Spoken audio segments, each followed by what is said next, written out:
الدين أما بعد فقد قال الله الحكيم في كتابه الكريم بسم الله الرحمن الرحيم والسماء ذات الحبك إنكم لفي قول مختلف صلوات پر محمد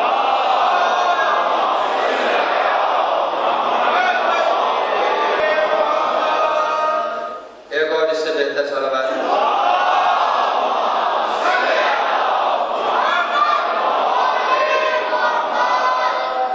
سلسلہ گفتگو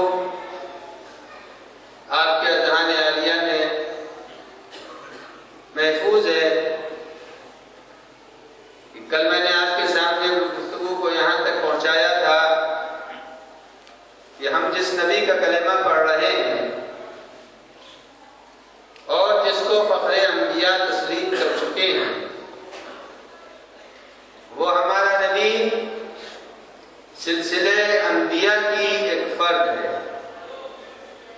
اور جب سلسلہ انبیاء کی فرد ہے تو اللہ نے جیسے تمام انبیاء کو اپنی بارگاہ سے بلا واسطہ علم دیا، اسی طرح پروردگار عالم نے بھی حضرت ختمی مرتبت صلی اللہ علیہ وآلہ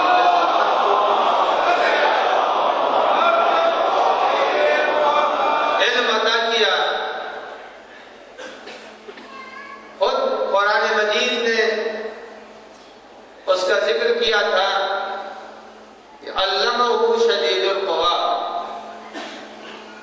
اللہ نے پیغمبر اکرم صلی اللہ علیہ وآلہ وسلم کو براہ راست علم دیا۔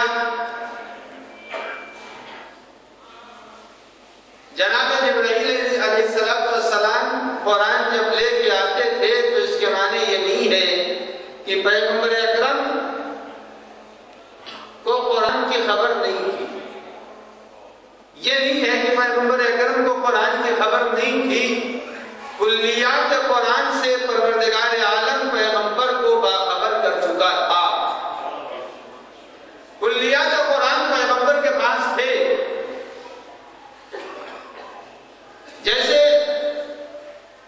کچھ گھروں میں یہ ہوتا ہے کہ وہ اپنے چھوٹے بچے کو 10 12 15 قصیدے 100 سلام کے بند یاد کرا دیا کرتے ہیں، اور بند اس کو یاد ہے، باپ فرش مجلس میں بیٹھا ہے، بیٹا ممبر کے اوپر ہے اور درمیان میں اس نے ایک قطع پڑھ دیا، پھر باپ نے نیچے سے کہا اے بیٹا وہ والا قطع بھی پڑھ دینا، پتہ چلا قطع پہلے سے موجود ہے، باپ نے اشارہ کیا لہذا اس نے پڑھ دیا، اس نے پڑھ دیا، لہذا یاد رکھیے گا قرآن مجید مکمل نہ صحیح کلیات قرآن اللہ نے پیغمبر کو فوراً عطا کر دیا تھا۔ کب عطا کیا؟ آئندہ کی مجلس میں بیان کروں گا۔ اب پیغمبر اکرم صلی اللہ علیہ وآلہ وسلم کے پاس قرآن کے کلیات پائے جا رہے تھے، اب جب ضرورت ہو گئی تو اللہ نے جبرائیل کو بھیجا، کہا اے جبرائیل جا کے کہہ دو میرے نبی سے کہ یہ قرآن کا سورہ سنا دے، قرآن کی یہ آیت سنا دے۔ یہ نہیں جبرائیل لے کے آ رہے تھے، نزل بہ الروح الامین، وہ قرآن جو قلب پیغمبر پر بہت پہلے سے تھا، اس کے بیان کے لیے اظہار کے لیے نبی آ رہا، پیغمبر کو بھیجا جناب جبرائیل علم میں نبی سے آگے ہوں، یہ نہیں ہے، یہ کلمہ گو کی بھول ہے، یہ ہم پر الزام غلط لگایا جاتا ہے۔ اگر ہم ذکر علی کریں تو کہتے ہو کہ بڑھا دیا، اب جب ہم نے ذکر پیغمبر کیا تو کہا یہ کہاں تھا؟ ارے قرآن پڑھو، قرآن میں سب ہے، میڈیکل اسٹور لے لینے سے کوئی ڈاکٹر نہیں ہوتا، وہ قرآن لے لینے سے کوئی مالک قرآن بھی نہیں ہوتا، قرآن لے لینے سے کوئی قرآن کا جاننے والا نہیں ہے۔ قرآن بہترین سمجھو جس کے اندر جواہرات بھرے ہوں، اگر آپ کسی کو دے دیں اور اس کے لاکھ کا نمبر نہ بتائیں تو وہ لاکھ کو توڑ کر کے تو جواہرات تک پہنچ سکتا ہے، مگر لاکھ کو جانتے ہوئے وہ کبھی نہیں کھول سکتا۔ یہ ہمارے خزانے اور ہماری پونجیاں ہیں جن کے لاکھ کو توڑا جائے تو انسان اس مال کو پا سکتا ہے۔ قرآن بھی ایک خزانہ ہے، اس خزانے کی کنجی آل محمد ہے، اگر اس کو پاؤ گے تو آل محمد کے ذریعے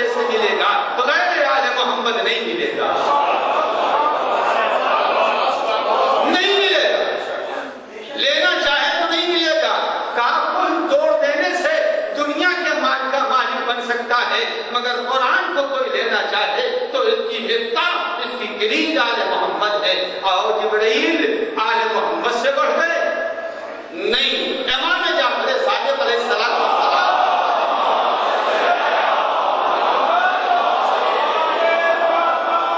امام فرما رہے کہ بابا جان امام محمد باقر علیہ السلام کے لیے کہ میرے بابا جان حالت طواف میں، حالت طواف میں سچے امام فرماتے ہیں کہ بابا جان طواف کر رہے تھے، درمیان طواف کسی نے امام کے شانے پر ہاتھ رکھا۔ کسی نے جب ہاتھ رکھا، امام نے مڑ کے دیکھا، جب امام نے مڑ کے دیکھا تو ہاتھ رکھنے والے نے کہا کہ مجھ کو آپ سے کچھ سوال کرنا ہے، آپ کے علاوہ کوئی اس کا جواب نہیں دے سکتا ہے۔ امام نے اشارے سے فرمایا سلسلہ طواف مکمل ہو جانے دو، اس کے بعد میں تمہارے سوال کا جواب دے دوں گا۔ امام نے طواف کیا، نماز طواف پڑھی، جب نماز طواف مکمل کر لی تو امام نے کہا بلاؤ۔ اب امام جعفر صادق علیہ السلام فرماتے ہیں کہ وہ شخص جس نے شانے پر ہاتھ رکھا تھا، امام نے بلایا اسے، وہ امام کے سامنے بیٹھا، کچھ سوالات کیے، سوال کرنے کے بعد جب وہ واپس چلا گیا، اصحاب نے پوچھا کہ مولا یہ اجنبی آدمی کہاں کا تھا؟ امام نے فرمایا تم نہیں بتا سکتے، یہ جبرائیل تھے جو اپنے مسائل کا حل لینے مجھ سے آئے تھے۔ تو جس آغوش پیغمبر کے پلے ہوئے اہل بیت کے دروازے پر جبرائیل مسئلوں کا حل لے آئے، وہ جبرائیل کیا پیغمبر کو علم قرآن دے گا؟ علم قرآن جبرائیل نہیں دے سکتے۔ کل میں نے آپ کی خدمت میں عرض کیا تھا کہ اللہ نے روح قدس دی تھی۔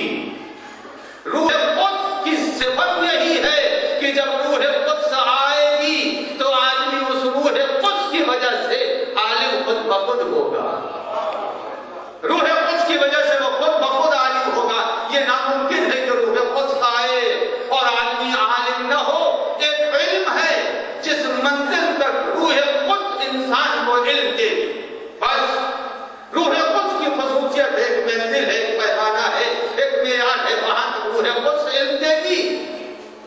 اب قرآن مجید کہتا ہے عزیزو یاد رکھیے کہ میں بڑے ٹھنڈے دل سے دعوت دیتا ہوں کہ ذرا پیغمبر کے حالات پر غور کرے، امت مسلمہ، اور قرآن سے ہٹ کے نہیں، قرآن کے ضابطے میں رہ کے معلوم کرے۔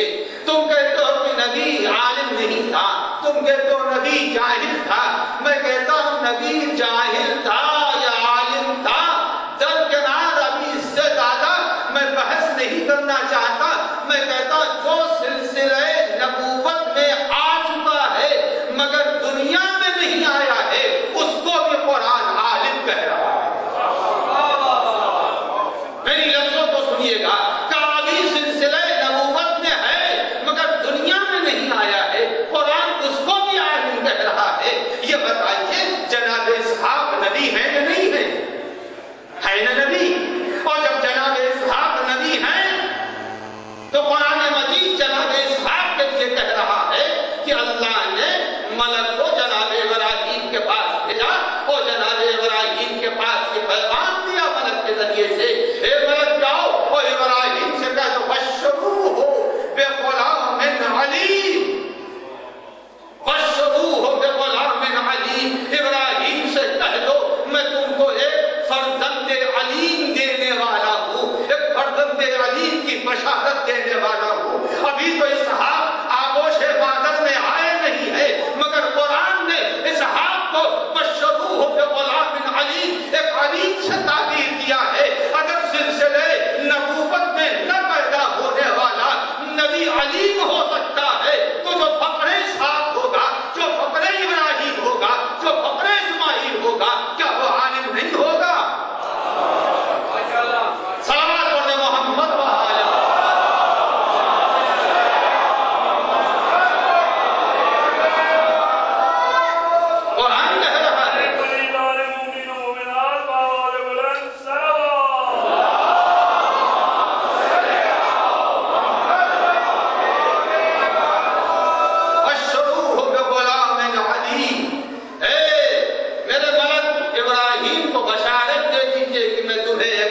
بندے علیم دینے والا ہوں۔ عزیزو، قرآن کی لفظیں ہیں، قرآن نے پیدائش سے پہلے اسحاق کو علیم کہا ہے، اور فرق ہے علیم اور عالم میں اتنا فرق ہے جتنا زمین اور آسمان کے درمیان فرق ہے۔ علیم اور عالم کے درمیان فرق ہے،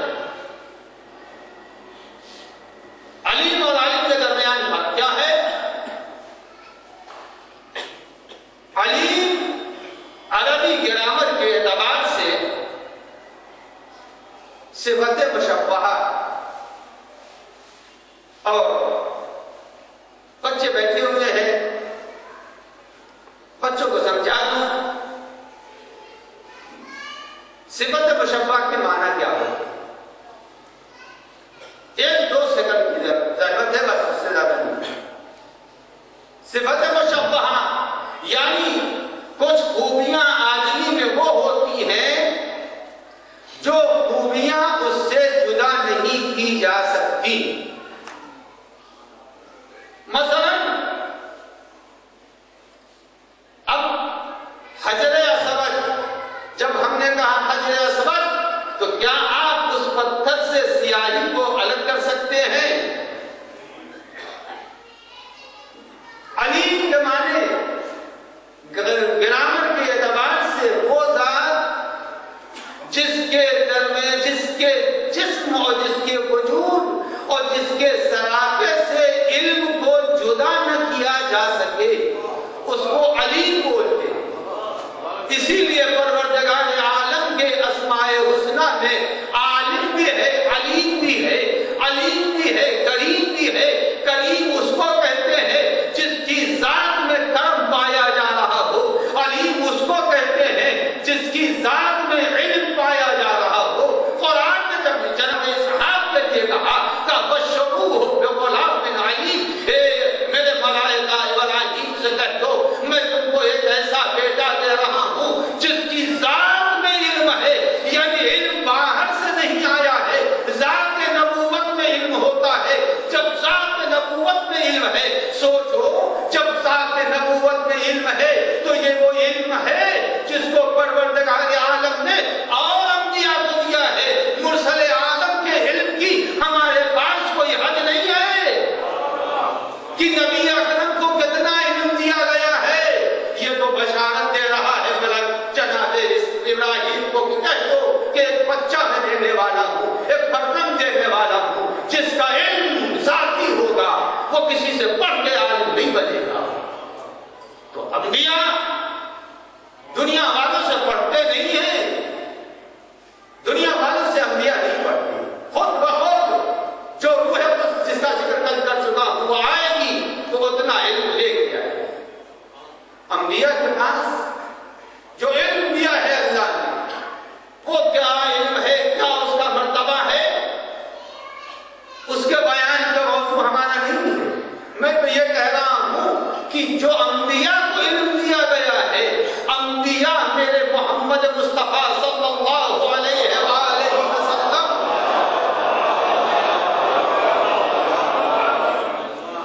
کے علم کا مقابلہ انبیاء نہیں کر سکتے۔ میرے نبی کے علم کا مقابلہ، سرکار رسالت کے علم کا مقابلہ انبیاء نہیں کر سکتے۔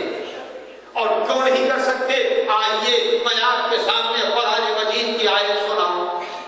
قرآن مجید شیخ الانبیاء کا ذکر کر رہا ہے۔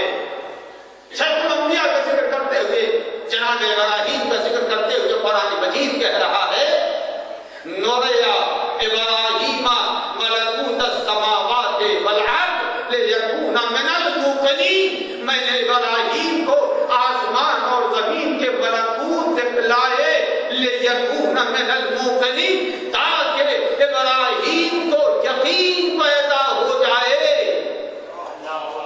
یہ یاد رکھیے گا، کس سے کہہ رہا؟ آدم سے نہیں کہہ رہا ہے، نوح سے نہیں کہہ رہا ہے، بلکہ شیخ الانبیاء جن کا مرتبہ بہت بلند ہے، جن کو انبیاء میں اللہ نے امام بنایا، اس نبی کے لیے کہہ رہا ہے کہ میں نے اسے ملکوت زمین اور آسمان دکھائے ہیں تاکہ ابراہیم کا یقین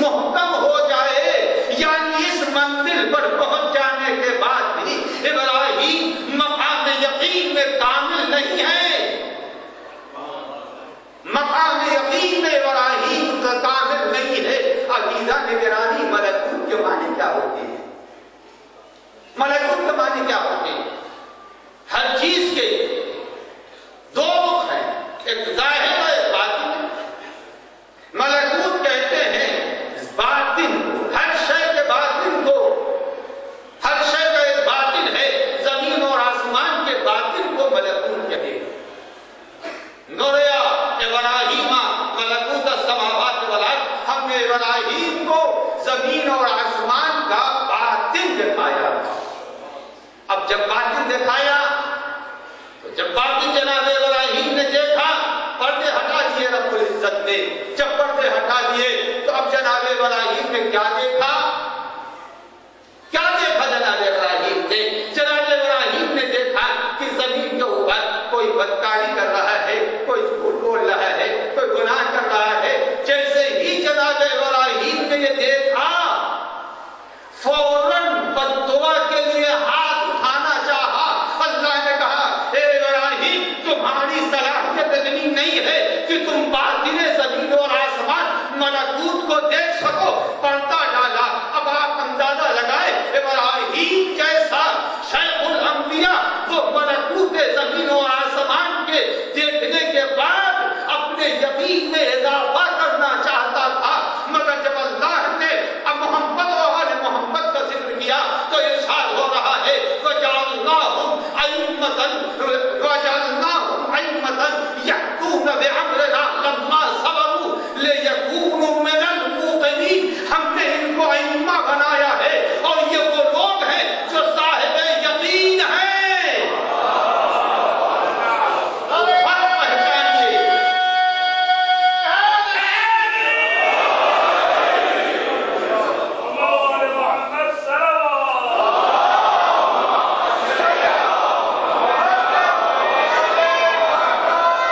انبیاء مقام یقین میں نہیں پہنچے تھے، مگر ملکوت کو دیکھا تھا فقط، پردہ ڈال دیا۔ اللہ نے کہا نہیں بس اب تمہاری قوت صبر اتنی نہیں ہے کہ تم دیکھ سکو۔ تو اب اندازہ لگایا کہ پروردگار عالم نے ہمارے نبی کو ملکوت زمین و آسمان کی سیر کرائی۔ جو ملکوت کی سیر کر رہا ہو وہ نبی، اس کے لیے یہ تصور کرنا کو کرے کہ وہ نبی لا یعلم کے مرحلوں میں ہے، وہ کچھ نہیں جانتا، وہ جاہل ہے، وہ امی ہے۔ عزیزو، جو یہ نبی کو امی کہے، جو نبی کو امی کہے، تو اب یاد رکھیے گا جس کا نبی امی ہوگا اس کی امت اس کا کلمہ کو کبھی بھی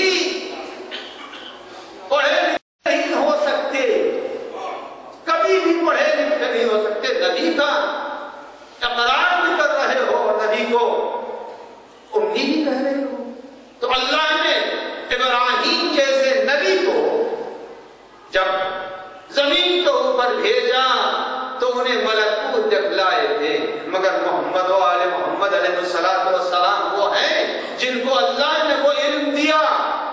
عزیزان گرامی، کیا علم دیا؟ یہ قرآن ہم سمجھتے ہیں کہ قرآن پیغمبر کے آ جانے کے بعد آیا، پیغمبر کے تشریف لانے کے بعد، یعنی اعلان بعثت کے بعد۔ صاف لفظوں میں کہوں، ہمارے ذہنوں میں یہ ہے کہ قرآن اعلان بعثت کے بعد زمین پر آیا ہے۔ کہا یہ کسی اور کا عقیدہ ہوگا، اہل بیت کے ماننے والوں کا یہ عقیدہ نہیں ہے۔ اعلان بعثت کے بعد قرآن زمین کے اوپر آیا ہے اور پیغمبر عالم قرآن بعثت کے بعد ہوئے ہیں۔ عزیزان گرامی، ایسا نہیں ہے۔ اگر مجھ سے کوئی کہے مولانا ذرا سا یہ دو شعر آپ پنجابی کے سن لیجیے، اور میں کہوں گا بھائی ہم تو جانتے نہیں، آپ سنا کے کیا کریں گے مجھے؟ اچھا ٹھیک ہے۔ اور دوسرے نے کہا اچھا آپ سندھی کے دو شعر سن لیجیے، تو میں کہوں بھائی سندھی تو مجھے آتی نہیں، آپ مجھے سنا کے مجھے نہ اس کی لطافت کا پتہ چلے گا، میں جانتا ہی نہیں ہوں۔ پھر ایک منچلے نے کہا اچھا سرائکی میں آپ کو دو شعر سنائی دیتا ہوں۔ میں نے کہا میں وہ بھی نہیں جانتا، نہ میں پنجابی جانتا، نہ سرائکی جانتا، نہ سندھی جانتا، میں کچھ نہیں جانتا۔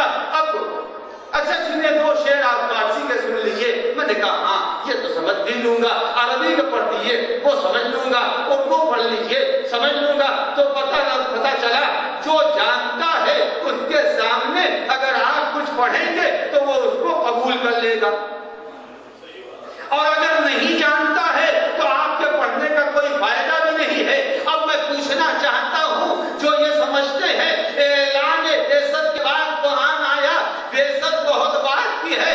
مولود کعبہ جب آغوش رسالت میں آئے تو کیا کہا, یا رسول اللہ کہیے تو توریت پڑھ دوں, کہیے تو زبور پڑھ دوں, کہیے تو انجیل پڑھ دوں, کہیے تو قرآن پڑھ دوں.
کچھ نہیں کر سکتا ہوں, یہ نہ میری طرف سے دیا ہوا قرآن ہے, اور اگر میں دے دیتا تو مجھے تبدیلی کا کوئی حق تھا. یہ قرآن میرا نہیں تھا, یہ اللہ کا کلام ہے اور میں خدا کے کلام میں رد بدل نہیں کر سکتا.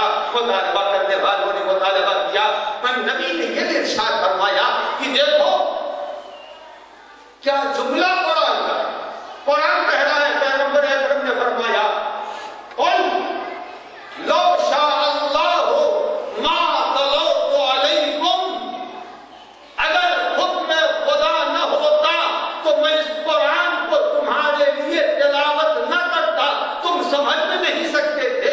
قد لبثت فیکم عمرا, میں وہ مدتوں 40 برس تمہارے درمیان رہا ہوں, میں نے کبھی قرآن کی کوئی آیت سنائی؟ 40 برس سے میں قرآن کا علم رکھتا ہوں, لیکن میں نے کبھی نہیں سنایا جو نبی کہہ رہا ہو.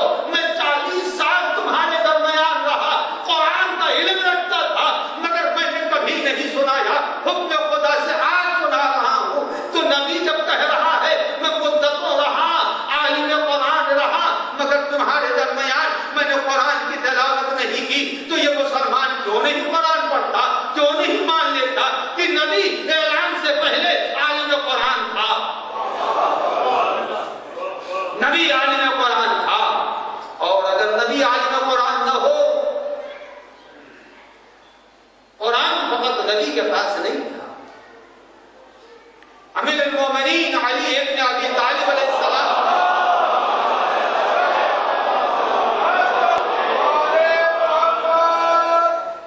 حضرت نے ایک جملہ فرمایا.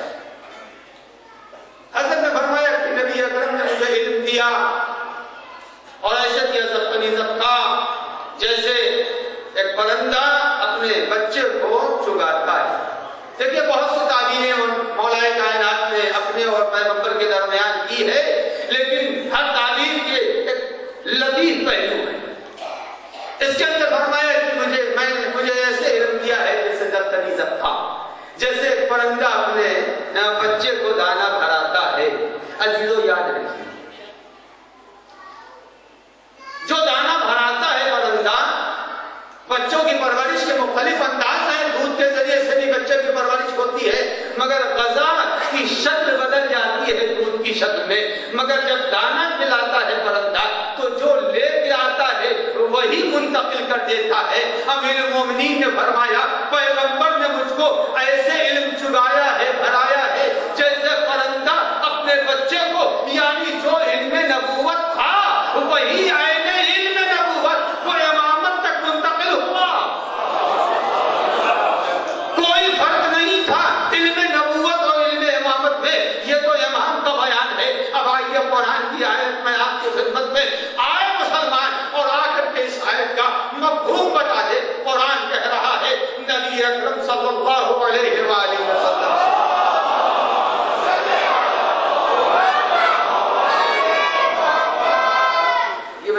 اچھے نہ ہوتے تو مجلس میں کوئی سلوات پڑھنے والا نہیں.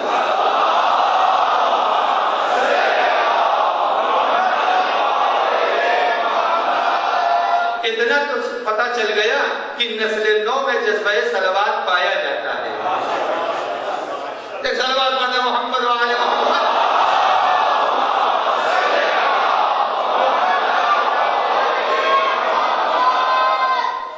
عزیزو،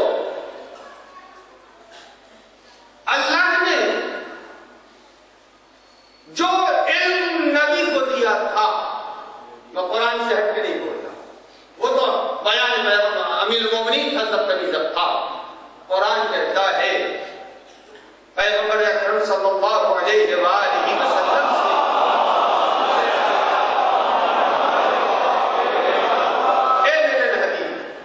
اے میرے نبی آپ اعلان بعثت سے پہلے کسی نے آپ کو لکھتا ہوا نہیں دیکھا، کسی نے آپ کو پڑھتا ہوا نہیں دیکھا. اگر آپ لکھتے اور پڑھتے ہوتے تو دنیا یہی کہتی کہ ارے دوسروں کی کتابوں سے پڑھ کے آج کچھ حاصل ہو گیا ہے تو اپنے کو نبی بنا کے پیش کر رہے ہیں. کہا نہیں ہے میرے پیغمبر، اس کے پہلے نہ آپ نے کسی کتاب کو پڑھا، نہ کبھی آپ نے کوئی تحریر لکھی ہے، کچھ نہیں. لرتابل مبتلون، اگر آپ پہلے لکھتے اور پڑھتے دکھائی دیتے تو لوگ یہی کہتے کہ انہوں نے ادھر ادھر کے علوم کو حاصل کر لیا ہے اور آج جاہل معاشرے پر اپنی نبوت کا اظہار کر رہے ہیں. قرآن کا لرتابل مبتلون، جتنے باطل لوگ تھے وہ یہی شک و شبہے میں پڑ جاتے. لہذا اے میرے نبی، نہیں ایسا نہیں ہے کہ آپ نے کسی کی کتاب سے کچھ لیا ہو. بل هو آیات بینات فی صدور الذین اوتوا العلم. قرآن کہہ رہا ہے اے پیغمبر، بل هو آیات بینات، یہ قرآن ہے، یہ آیات ہے جو واضح ہیں، آیات بینات. بل هو آیات بینات فی صدور الذین اوتوا العلم، یہ ان لوگوں کو دیا گیا ہے، اوتوا العلم، جن لوگوں کو علم دیا گیا ہے. یہ بتائیے پڑھا لکھا مجمع ہے، صبر کہتے ہیں سینوں کو، اور جب جمع بولی جائے گی تو کیا کہا جائے گا؟ صدور. بل هو آیات بینات فی صدور الذین، یہ ان لوگوں کے سینے میں آیتیں ہیں جن کو اللہ نے علم دیا ہے. آئیے مکے اور مدینے کی سرزمین پر کوئی ایک ایسا مجھے مسلمان مل جائے جس کو خدا نے علم دیا ہو. کوئی ایک ایسا مل جائے، کوئی نہیں ملے گا سوائے محمد و آل محمد کے، کہ یہی وہ سینے تھے جس کے اندر آیات بینات پائی جا رہی تھی. کہ صلوات پڑھے محمد و آل.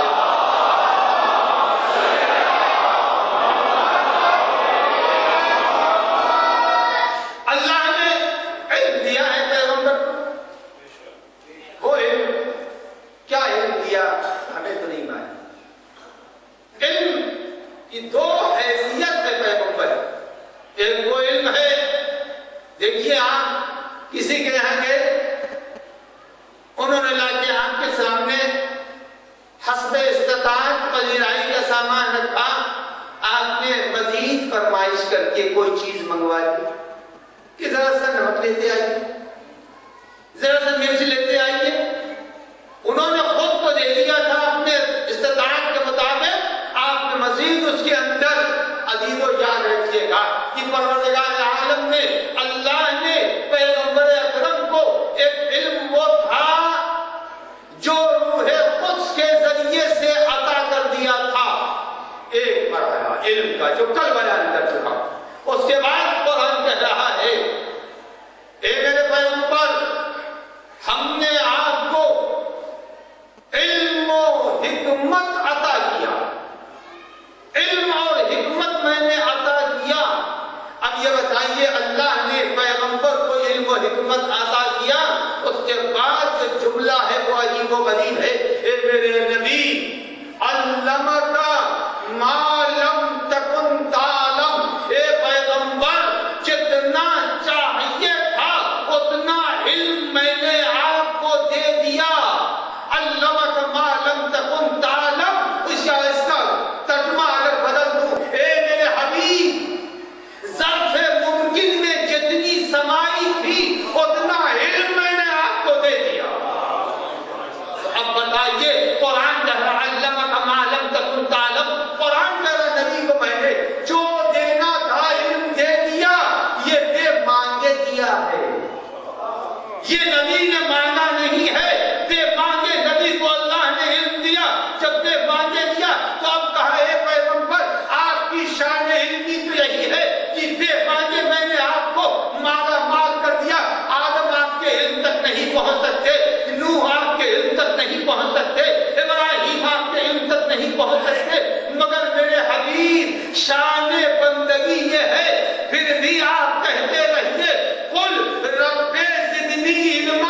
اللہ نہیں ہے کہ اپنی بلڈنگ پر لکھ دیا ھذا من فضل ربی، چوری سے بنایا ہے، ھذا من فضل ربی، ڈکیتی سے بنایا ہے، ھذا من فضل ربی، قصد کر کے بنایا ہے، ھذا من فضل ربی۔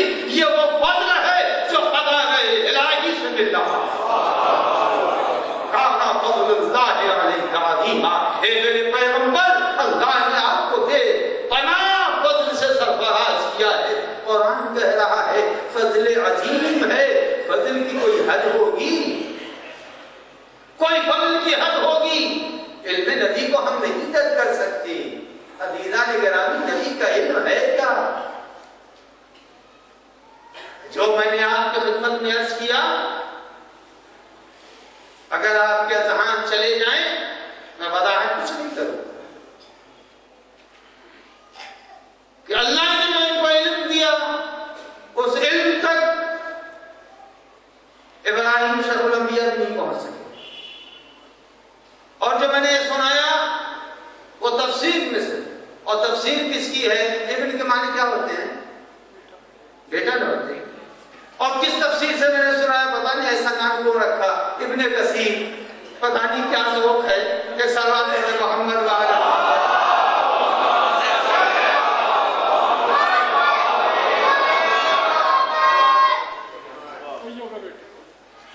بہر ذوق ہے اپنا اپنا، ابن کثیر ہی کا شوق ہے۔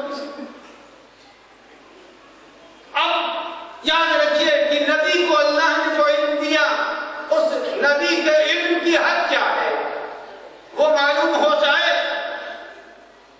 ہم نہیں بتا سکتے۔ ہم نے قرآن میں نہیں دیکھا کہ نبی کے علم کی کوئی حد، ہم نے نہیں دیکھا۔ ہم اتنا جانتے ہیں کہ نبی کے علم کی تو کوئی حد نہیں ہے، مگر ایک خطبہ ہے نہج البلاغہ میں جس کی ابتدا ہوتی ہے الہاکم التکاثر سے، خطبہ ہے جو الہاکم التکاثر سے شروع ہوتا ہے۔ آپ اٹھا کے اس خطبے کو دیکھیے، اس خطبے کی شرح لکھتے ہوئے ابی الحدید معتزلی علماء اہل سنت کا جد عالم ہے، اور 1000 سال پہلے کا تقریباً عالم ہے، وہ عالم لکھتا ہے خطبہ الہاکم التکاثر علی ابن ابی طالب کے خطبے کو پڑھنے کے بعد کہ صلوات پڑھنے محمد والے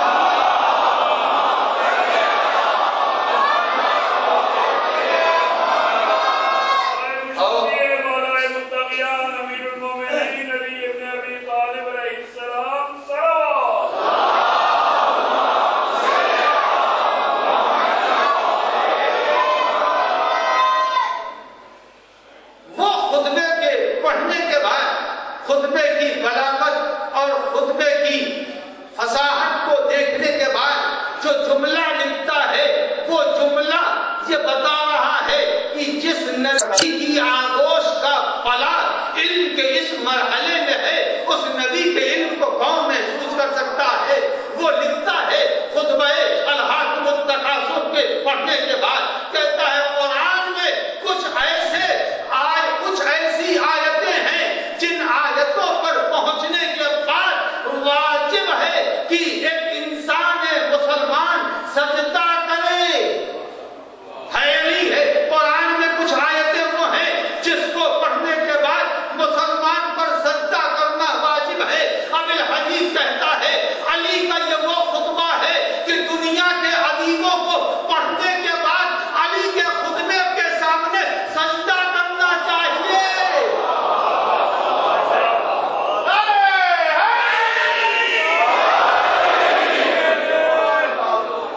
جو خطبہ اتنا اہم ہو کہ جو ادیبوں کے سجدہ کرنے پر مجبور کر دے، یہ بتائیے یہ علی کون ہے؟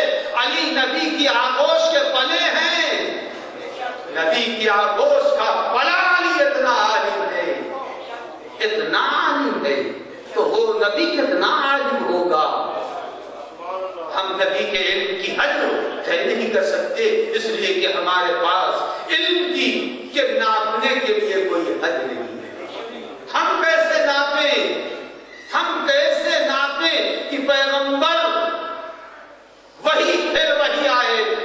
کیا قرآن کہہ رہا ہے والسماء ذات الحبک، قسم ہے آسمان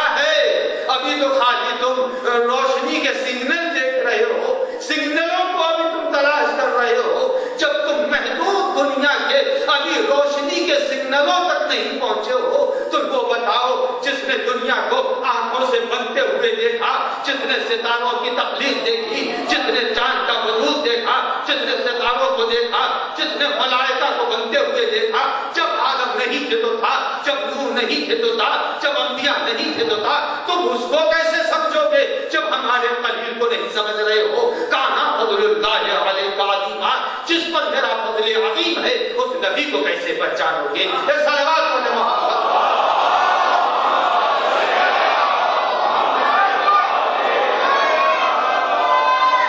ایک اور اس سے بہتر صلوات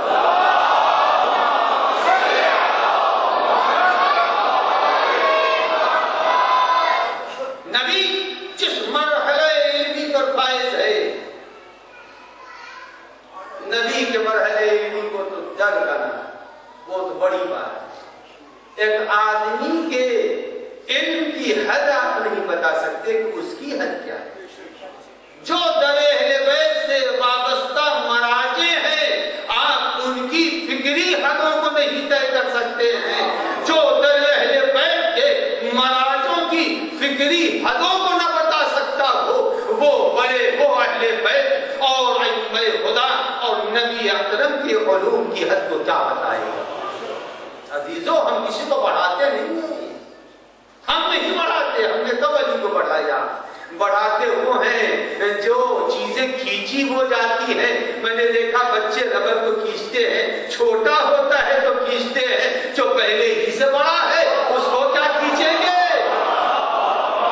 تو جن کے یہاں چھوٹے چھوٹے لوگ ہوتے ان کو کھینچا جاتا ہے، ان کی فضیلت چھین لی، ان کی فضیلت چھین لی، ان کے فضائل لے لیے، ان کے مناقب لے لیے، کہیں یہاں سے چپکایا کہیں وہاں سے چپکایا، مگر جو ذاتی علم رکھتا ہو، ارے جو جہاں بیٹھ جائے علم پھوٹ رہا ہے، سخاوت نکل رہی ہے، شجاعت نکل رہی ہے، انس نکل رہا ہے، محبت نکل رہی ہے، جس کی طرف سے جو بیٹھے گا ہر فضیلتیں جہاں سے پھوٹ رہی ہے اس کو کون کہاں سے بڑھائے گا؟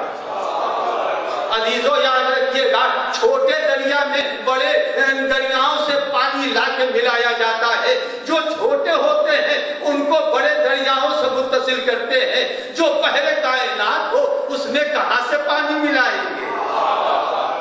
تو آل محمد نبی اکرم وہ ہیں جن کو بڑھایا نہیں جاتا۔ ہم نے ابھی انہیں پہچانا کہا ہے، جب پہچان لیں گے تب کہنا ہاں ہم سمجھ گئے۔ ابھی آپ نے 1 گھنٹے کی مجلس سنی میری، کئی برسوں سے سن رہے ہیں، تو سب اگر ملا دیں تو 100 گھنٹے بھی تو نہیں بنے، 100 گھنٹے بھی تو نہیں بنے۔ ابھی 100 گھنٹے آپ نے میرے ساتھ گزارے، آپ ہمیں کہاں سے پہچان لیں گے؟ کہاں سے آپ مجھے پہچان لیں گے؟ 100 گھنٹے گزارنے کے بعد بھی آپ مجھے نہیں پہچان سکتے۔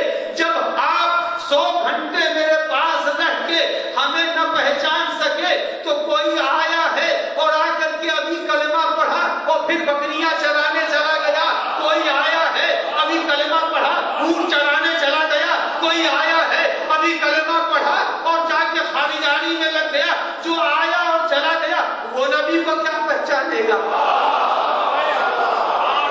تم نبی کو چرواہوں سے پہچاننا چاہتے ہو، تم نبی کو کاشتکاروں سے پہچاننا چاہتے ہو، تم نبی کو ان لوگوں سے پہچاننا چاہتے ہو ارے جن کی زندگیوں میں کبھی غربت رہی تو کبھی تجارت رہی، کہیں ادھر بھٹک رہے تھے، کبھی بتوں کو سجدہ کیا۔